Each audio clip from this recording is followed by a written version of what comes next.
The views and opinions expressed on any program are those of the producers and/or the persons appearing on the program and do not necessarily reflect the views and opinions of FRC Media, Bristol Community College, or the City of Fall River.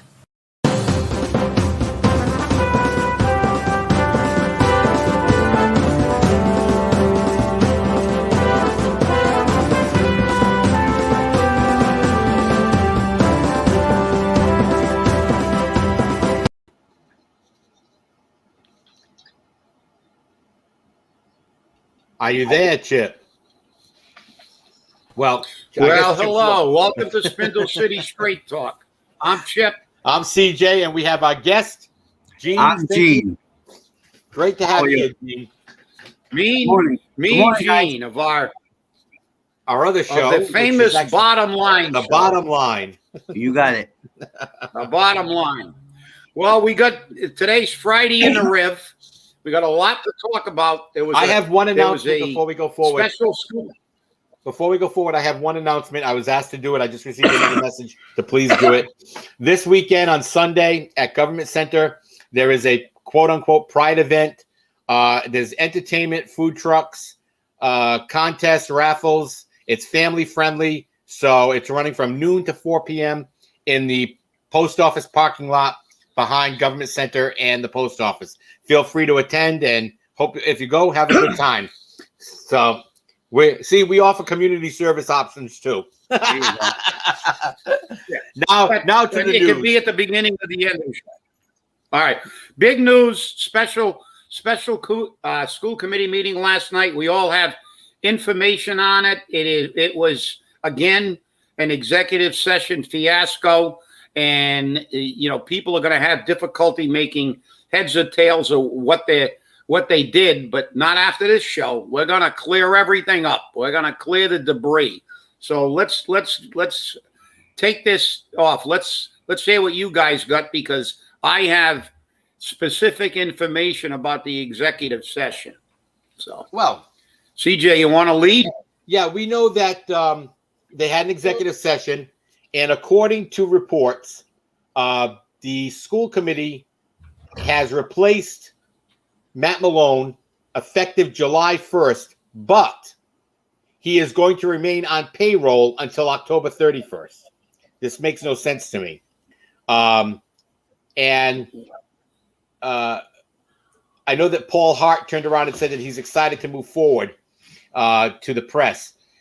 The problem I have with this is the fact that we don't know anything. It was all in transparency, and that's why I'm grateful that Chip has some of the backroom things. Now, they say this has been a long process, and the only two advocates for transparency on this issue have been Kevin Aguiar and Paul Hart, and we've got to give them kudos. The Gang of Four stand by their decision to not terminate Matt Malone. But I guess they somehow changed their vote or changed their position in executive session to let him go, but keep him on salary. Again, it makes no sense. Maria Ponce has been placed in as the interim superintendent. I know Maria Ponce when she was a principal at the Green School here in Fall River, when my daughter went there. And it was she was always a very nice, very consistent woman. She was very informed. She kept parents informed. She kept people informed. She kept her staff informed. So I have no problem with that interim superintendent appointment. I do have a small problem with the fact that they haven't opened up the search for a new superintendent to the public. They've already decided that they're going to allow Bruce Assad to enter into negotiations to write a contract for her to be the superintendent. This is nothing against Maria Ponce, but I think that the public should have a choice, and we should know better. So with that, I'll let off to Gene. What do you got, Gene? Basically, you know what? I am not going to get into too much because I have pretty much what you have. I would just elaborate a little bit on after the meeting. I found it disturbing, and you guys tell me what you think. But I think Kevin made an appropriate little speech after the vote was done, and everybody knew he wanted this to happen a long time ago. As far as him getting paid for until October, I think that's because they don't have much of a choice, because in the contract they have to pay him.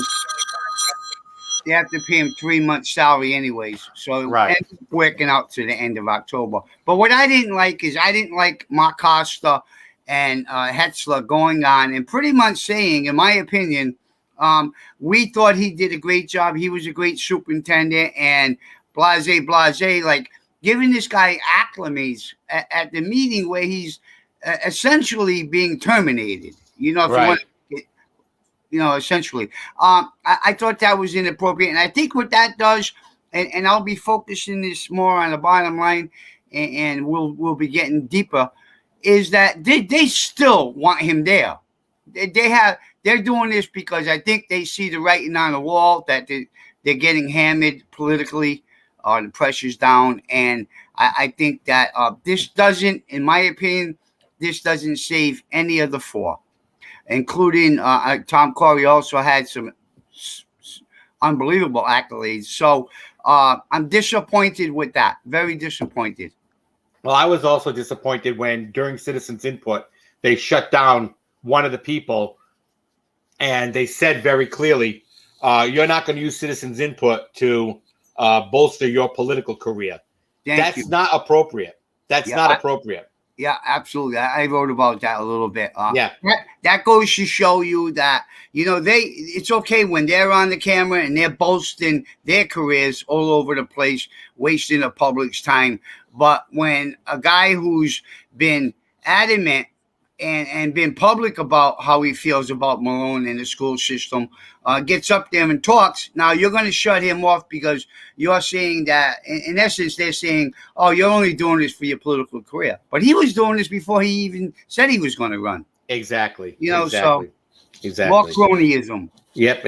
Well, that's nothing new for Fall River, especially in the school department. So, Chip, let's hear what you have. Are you there? Chip? Yeah. Let's hear what you have. I got this from an extremely reliable source.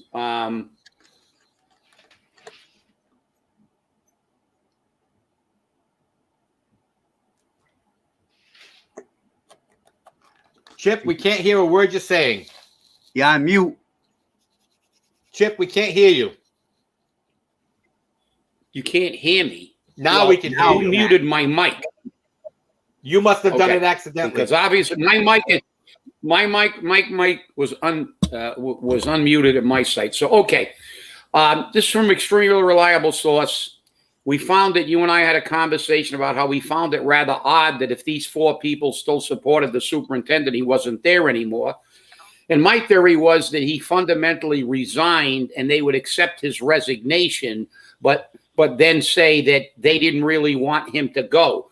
And that's exactly what happened. I have confirmed that in the executive session, of course, him staying on a payroll and the deals that were made in the back room again by the Gang of Four and all the accolades are. Obviously, I don't know what these these school committeemen are doing.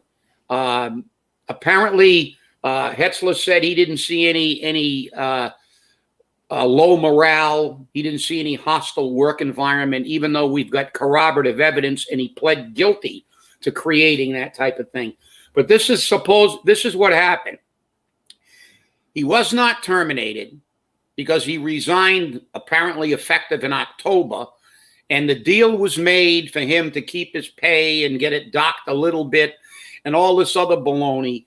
So now the Gang of Four can say, we did not back off our position. We love this guy. He's a great guy, but we accepted his resignation. And I was told, and ultimately we'll get the minutes of those meetings, the vote was unanimous. The Gang of Four grudgingly voted to accept his resignation.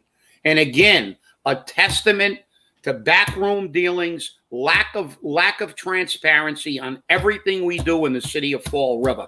Everything is done. Nobody ever gets a full story because we can't see it. And this is problematic. It's even happening over on the council side where they're trying to get an accurate representation of what someone said. And now there's allegations that they've doctored videos, that they've edited videos, that the minutes are not kept verbatim. They're just notes.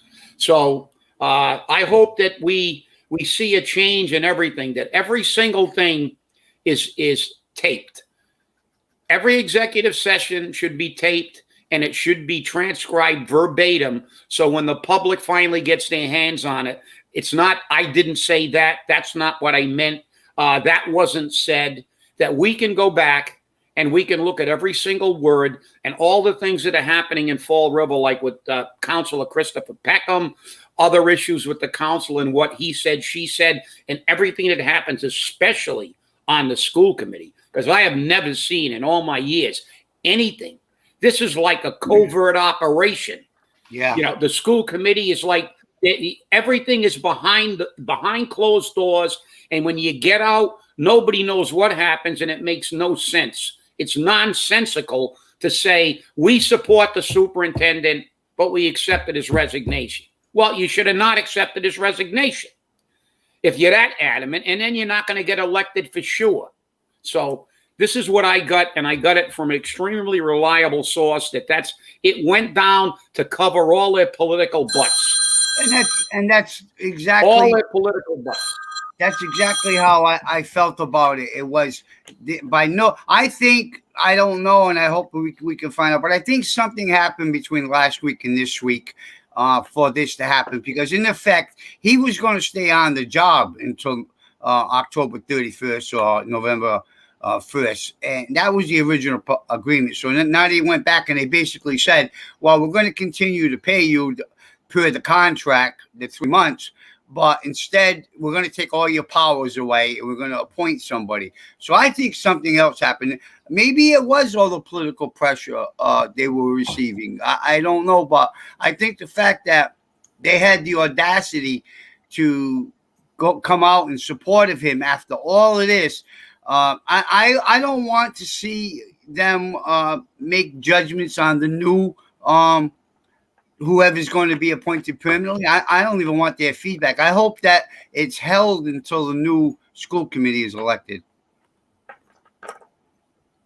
Yeah, that's how I feel about it. Look, all I can say is I did a little. I made a few calls about the new superintendent, and as CJ said, I got basically good reports. I guess she worked at the Doran. She really turned the Doran around. She was very good. She was well liked, and I hear to quote one of my sources, the school department is now dancing like Fred and Ginger. They're so happy to get rid of this pariah.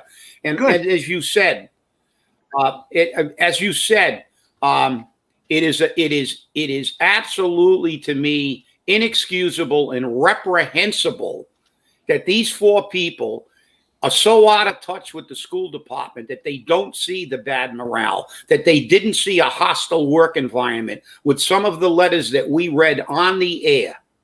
They do not deserve to be on the school committee. And I don't care if maybe the problem is that some of these people spent their life working in the school department. And maybe this is the way business has always been done in the school department. And now it's finally come under the light. It came out of the darkness, and we're seeing maybe this is the problem. And this is the reason that we do not have the educational and attainment level we should have. If this is the way businesses has been done in the school department, it doesn't surprise me that we have the problems we have. I think you're 100% right. Just before, and then I'll back off. But I think you're 100% right, because I think they're desensitized to what goes on in there because they spend so many years there themselves. That's normal to them, right? If you live in a household where your father comes in and beats up your mother every night after the bar room, you're desensitized to that, right? So if you're working in an environment where bullying and this kind of language is used all the time, they find this normal. Oh, I agree with you there. I agree that you have a problem when something becomes so obvious and nothing happens.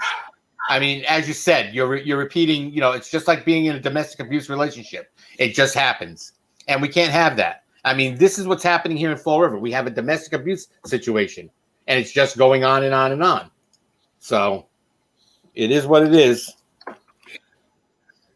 And guys, it is what it is, and we're going to need to get more information. It's obvious we can't get information, but I think we should kind of, because we don't have an hour like we do on a bottom line, because we got plenty of time to kind of really, and when we got a half an hour, it's tough. But let's look at the not only the lack of transparency, but there's a conscious effort, in my opinion, by the politicians in this city to not have transparency.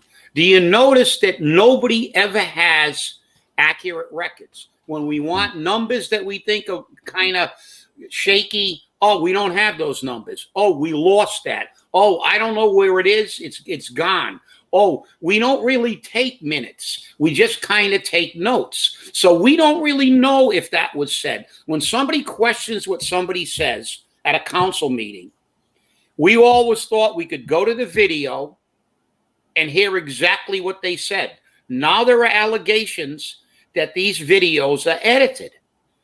Also, they can't go to the minutes because the minutes aren't verbatim, because they just take notes. My response to that is, city council, school committee, do what I did when I was on. We had issues. We taped every single meeting, and the secretary transposed it verbatim. There was no question, and we saved the tapes for 5 years. Because if anybody had any question about what was said at any meeting, we could go to the tape, pull it, and play it. That's what has to be done in the city of Fall River. Because for years, how many times have we heard, that's not what I meant? Well, I didn't say that. Well, maybe you did.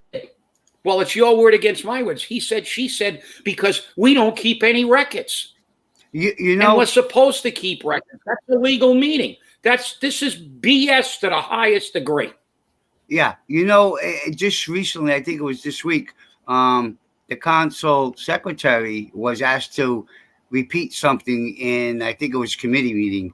And she says, oh, I don't have it.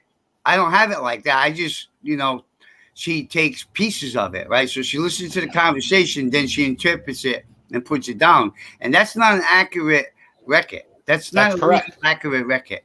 That's right. That's right.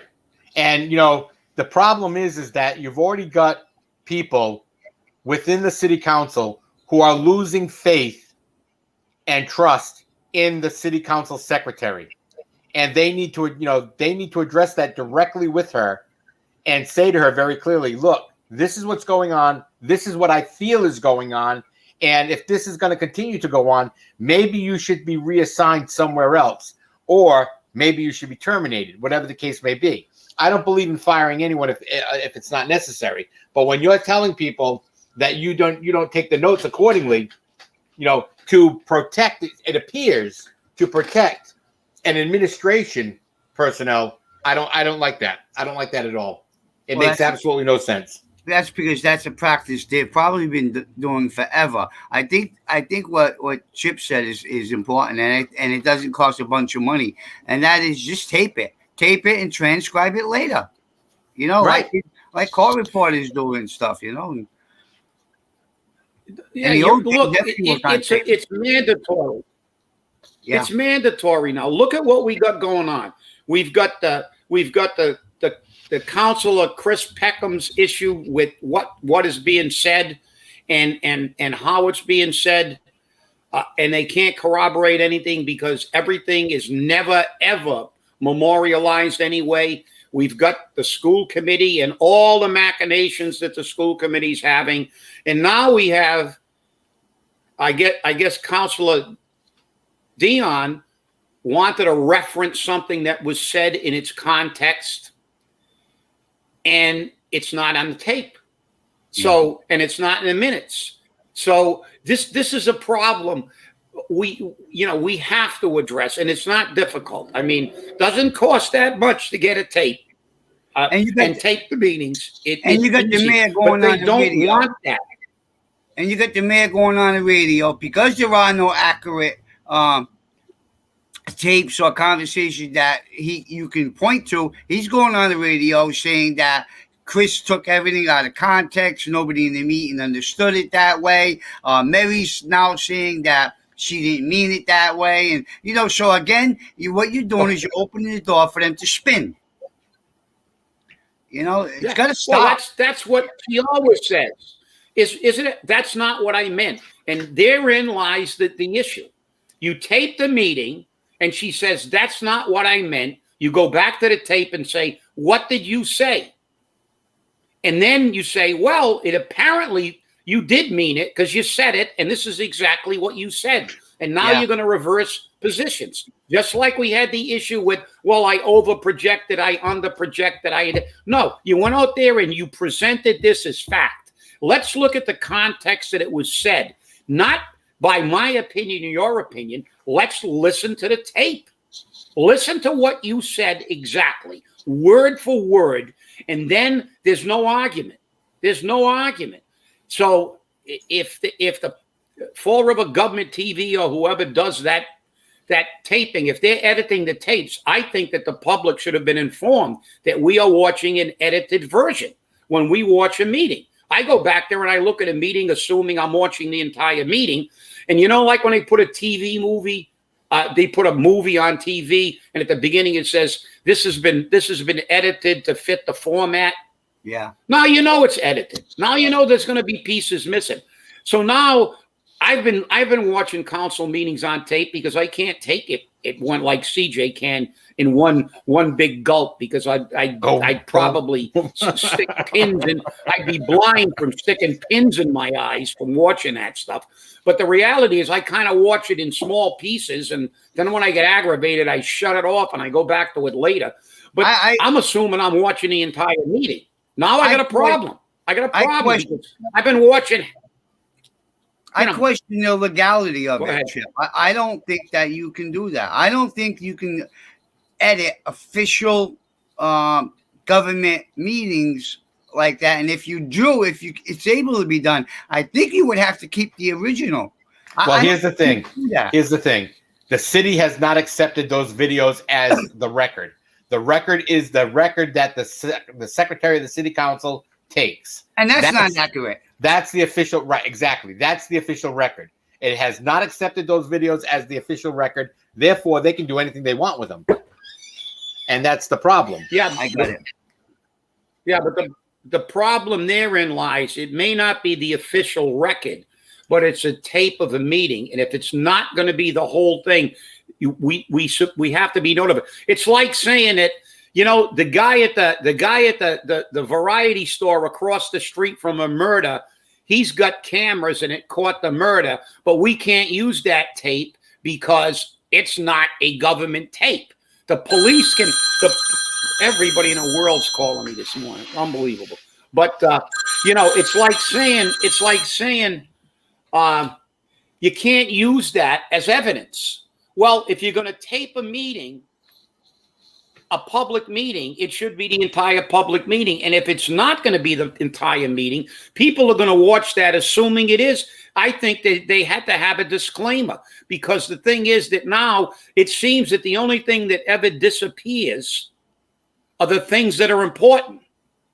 Because when we look for records and we look for anything, it's always, well, we don't have that. Yeah. Well, I don't know where it went, but it's gone. It's always never, ever, even though we're supposed to, we never get the records. When you look for money in a budget, 2016, I put in a request to Mary Sahadi for to find out where $44,000 of employee money went that was given. They were self-payers. They went to the city hall. They gave the people a check to pay for their health care, and it ended up in city accounts, not the trust fund that it's statutorily required to go to. So they came up and said, look, yeah, we got $44,000 of your money. So I wrote a letter and said, I want to know what account that was deposited in, if it migrated to any other city accounts before we finally got it where it's supposed to be. It's 2021. I still haven't gotten an answer. I hear you. So there you go. I don't know how much time we have left, CJ. 4 minutes. I was hoping to be able to touch on what we read in the paper about the trial. Yeah, go ahead. So I wrote a brief article this morning, and I'll do it much more in depth later. But I was reading that the deal they're going to give Tony Costa is incredible. So he took $107,000, and they're saying, okay, you're going to pay back the $107,500. You're going to get a $50,000 fine and a $500 assessment, 15 months home confinement with 3 years probation. Now you got the guy who the government admits could not have gone forward without him, right? So now they're going to give him the sweetheart deal. Everybody's going to go to jail but him. And he's the guy, a lot of sources say that he's the guy that actually introduced this whole thing of scamming people, okay? So that's isn't proven, but that's the rumor. And I have a big, I don't think the judge is going to do it to start out with. I don't think this judge is going to go along with that.